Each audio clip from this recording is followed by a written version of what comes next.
God's chosen ones. 7 signs you were sent to walk, see, and work as God on earth. Have you ever looked at your own life and wondered why you feel everything so deeply? Why strangers pour their hearts out to you? Why you walk into a room and sense things others can't explain? It's not a coincidence, it's not imagination, it's not weakness. You were sent here to see what others ignore, to walk where others turn away, to touch lives with hands that heaven anointed before you were even born. You were never just meant to survive this world. You were chosen to be the eyes, the hands, and the feet of God. And if that stirred something inside you, this message was written in heaven with your name on it. They say I'm kind, a helpful one, the quiet one who remembers birthdays, brings soup and prays without needing an audience. But they don't know that sometimes I feel like heaven is watching. Not in judgment, not in pressure, but in holy expectation, like every ordinary moment might be a secret assignment. For as long as I can remember, I've carried this ache, like something sacred is buried inside me. A whisper in my soul saying, this life isn't just yours, you are sent. It never made sense to others. I've been called too soft, too sensitive, too serious. But I've always known I wasn't built to blend in. I wasn't made to be seen, I was made to see. To notice what others ignore. To feel what others suppress. To act with love in places where love has long gone silent. I used to pray for purpose, beg God for direction. But now I realize I've been walking in my assignment the whole time. Every comforting word, every unnoticed act, every tear I caught before it fell, it mattered. Because I wasn't just living. I was moving with God. Some are called to the stage, but others were called to the shadows. To the hospital rooms, the midnight phone calls, the quiet corners where broken souls are too tired to speak. We don't wear robes. We carry burdens. We don't preach sermons. We leave them.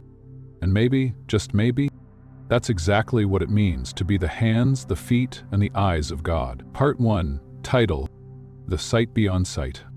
Some people walk into a room and see walls, chairs, people, but I see more. I see the heaviness behind someone's eyes. I feel the ache hidden beneath a tight smile. I hear the sentence they don't say. It's like I was born with another kind of vision, not of the eyes, but of the soul. And for years I didn't know what to do with it. I remember once standing in line at the store, watching a woman scan groceries. Everyone else just saw a cashier. But I saw something unraveling behind her eyes, something dark and drowning. So I leaned in and whispered, "You're going to get through this." That's all I said. She looked up and burst into tears. That's when I knew. This isn't just empathy, this is assignment. God didn't just let me see pain. He trusted me to respond to it, to catch it before it sinks someone too deep, to speak into the ache no one else can name. It's a strange gift, because sometimes it feels like I'm carrying everyone's invisible wounds. I walk away from conversations heavy, not because of my life, but because I've felt theirs, that I've learned to stop running from it. Because now I understand this is what it means to be His eyes, to see through the noise, to spot the silent scream, to recognize the sacred in the sorrow. And the world doesn't always notice. They say, "You're so perceptive," like it's a compliment. But they don't realize this perception is a mantle. It's weighty, it's holy, it's necessary. Because sometimes the greatest miracle isn't healing a body, it's seeing a soul that feels invisible and letting them know they've been seen by God. Part 2. The quiet compassion. I don't help people for recognition. I help because it feels like a command whispered from heaven, one only my heart can hear. I've paid for strangers' meals without ever telling them, left groceries on a widow's porch, sat beside someone in a hospital waiting room, just holding space with silence. No applause, no spotlight, just a still, sacred knowing. This is what love does. Sometimes I wonder if it even makes a difference. But then I remember Jesus didn't wash feet to be admired. He did it because love kneels. And so I keep doing what love does. I show up. I stay late. I speak softly. There was a moment, I'll never forget it, when I saw a man sitting alone, drenched in rain, shivering on a bench. No one looked twice, but I felt it in my spirit. Heaven is watching. So I sat beside him, gave him my coat, said nothing but, "You matter." He didn't cry. He didn't speak.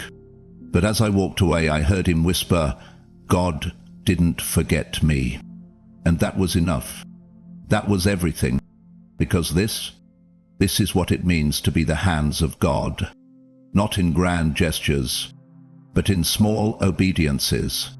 The ones no one sees except heaven. The world rushes past hurting people, but the chosen ones, we stop.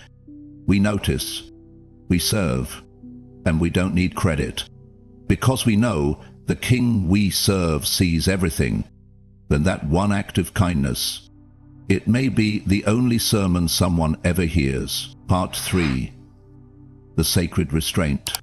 I used to think strength meant speaking up, proving your point, making sure they understood.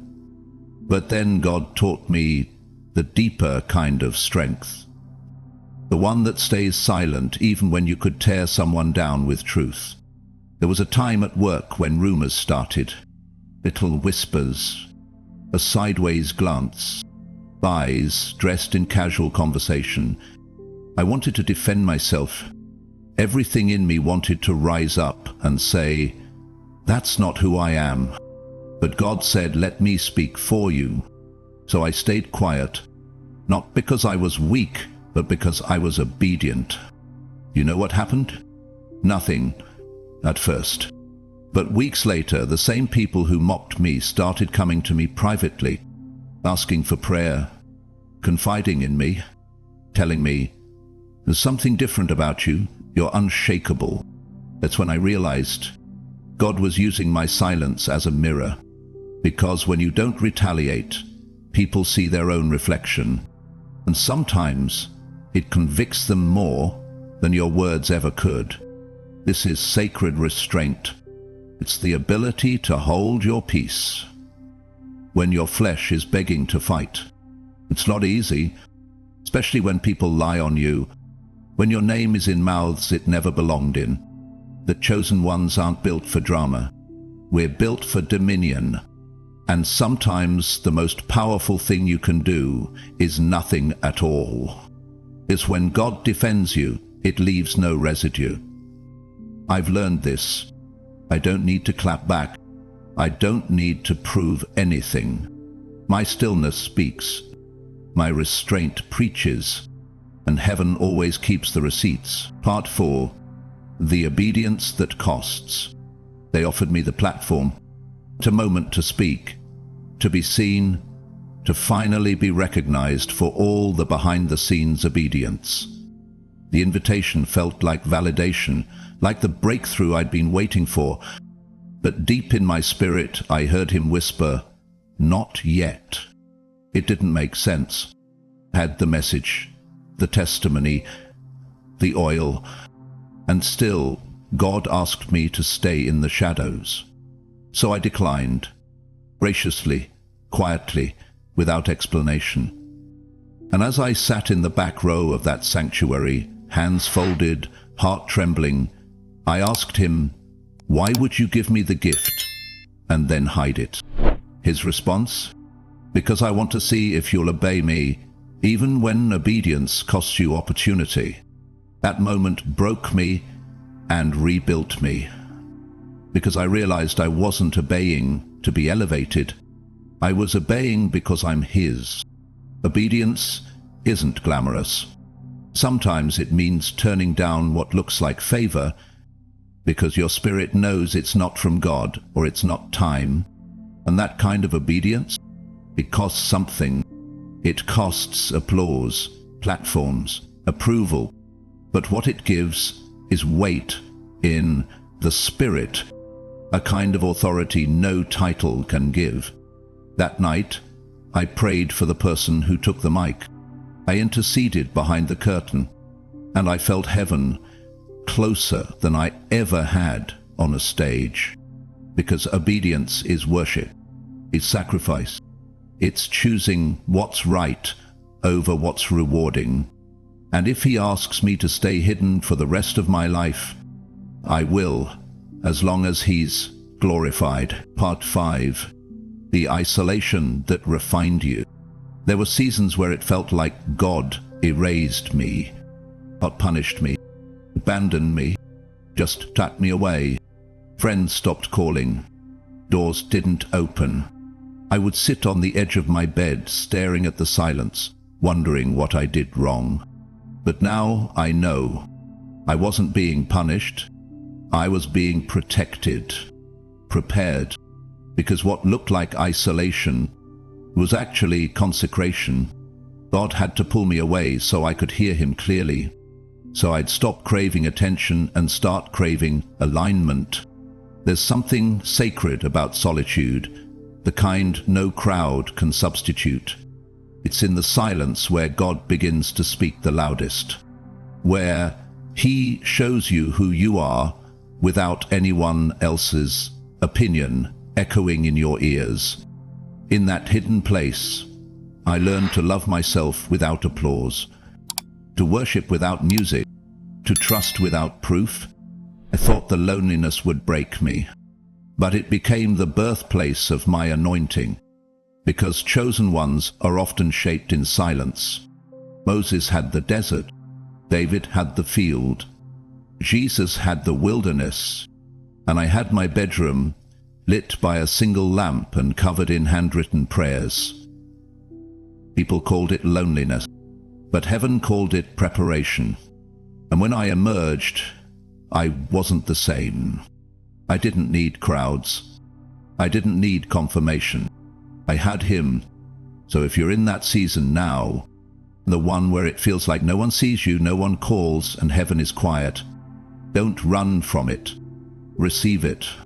Because isolation isn't a prison. It's the secret place where oil is crushed and destiny is born. Part 6. The strength to forgive. She hurt me. Someone I once called sister. We shared secrets, prayers, tears. Then one day, silence, followed by whispers I never heard from her lips, only through the mouths of others. The betrayal felt like a slow bleed, not enough to kill me, but enough to drain something sacred. I wanted justice, an apology, something to acknowledge that I wasn't crazy. But instead, God asked me to forgive. Not just say it, but live it, walk in it, bless her in prayer, wish her well, even while I was still bleeding. Forgive me felt like a betrayal of myself at first, like letting someone off the hook who never owned what they did. But God reminded me, forgiveness doesn't free them, it frees you. So I released her. I stopped rehearsing what she did, stopped waiting for her to fix what she broke. And in that surrender, I healed. The bitterness lifted, the weight fell off, and suddenly I wasn't carrying the offense, I was carrying peace. Forgiveness is not forgetting, it's remembering and still choosing love. It's strength disguised as surrender. It's the cross, not the crown. Because if Jesus could look at his accusers and say, "Father, forgive them," then surely I can let go of what no longer serves my soul. And do you know what happened? One day I saw her again. We locked eyes, and without a word I hugged her. She cried. I didn't move, because when you've truly forgiven, there's no sting left, only freedom.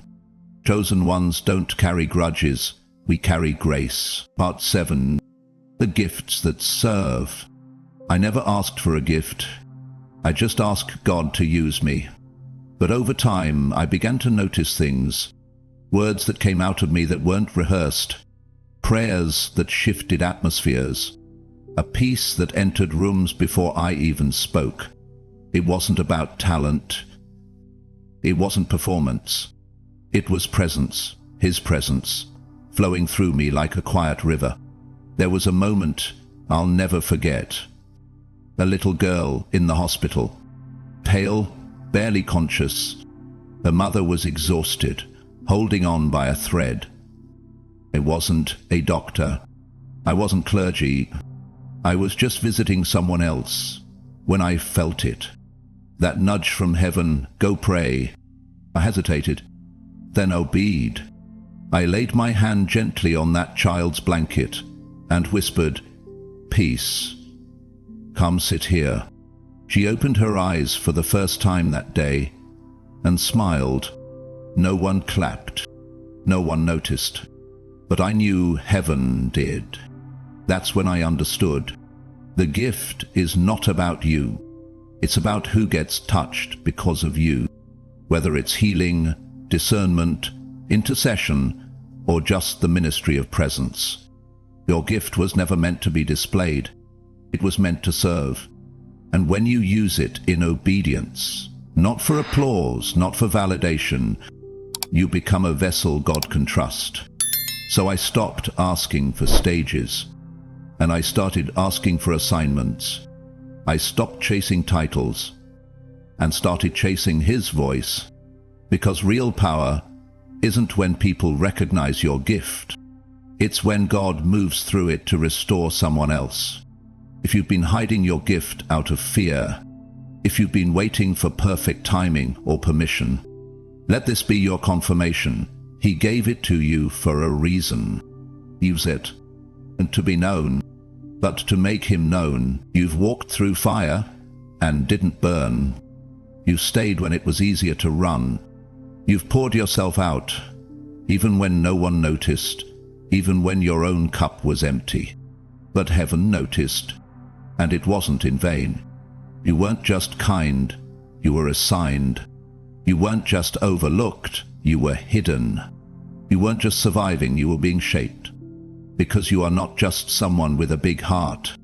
You are the hands that heal, the feet that go where others won't, the eyes that see what's holy in the broken. You were chosen to walk quietly, but carry glory. So if you felt unseen, unheard, unthanked, let this remind you, heaven saw every silent yes, every quiet act of compassion, every time you showed up without needing credit. This world may never fully understand what you carry, but the kingdom knows your name. And if this message stirred your soul, type in the comments, "Use me, Lord." I'll keep showing up. And if you know someone else who's been serving quietly, feeling invisible, feeling weary, send this to them. Because sometimes the strongest warriors need the softest reminders. And if you believe in what we're building, in these sacred reminders, in this divine assignment, support the journey. A small act of faith can help us keep spreading the light. You are not alone. You are not forgotten. You are not ordinary. You are the living evidence that God still walks this earth through people just like you.